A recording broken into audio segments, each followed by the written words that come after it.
Hey guys, this is the website we're going to be using to be learning math at home.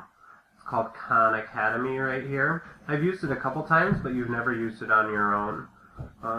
The only topic that we haven't really talked about yet in math is fractions. And in third grade, fractions is really difficult because there's a lot of new things like drawing fractions, writing fractions, finding fractions that equal the same, putting them on a number line, fractions that equal more than one. So we're going to use this website to teach us all that information.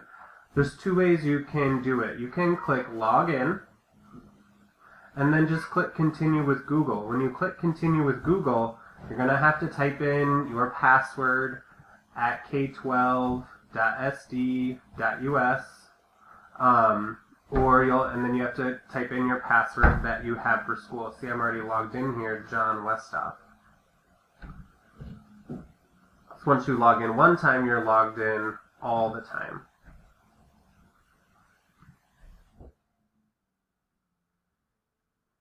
Now, when I type it into Google, it'll look like this. So I'll click on Khan Academy.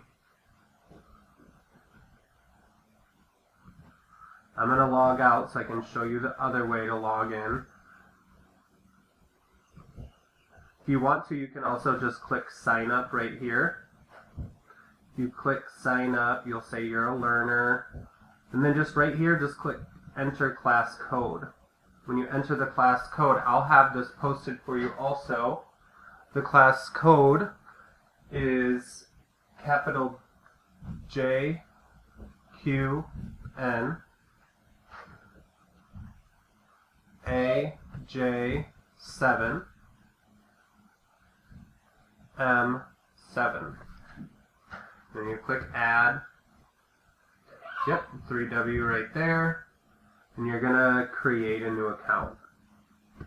I'm gonna pretend like I'm Mr. Westhoff, August 16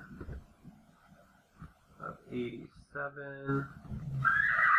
It's a long ways back there. And then once again, you're just going to click in continue with Google. When you continue with Google, it'll ask you all your password information, and you'll type it in just like you did before. And then you'll see here that you're in 3W, and you'll find an assignment there, or Mr. Westhoff will have it linked for you on Google Slides.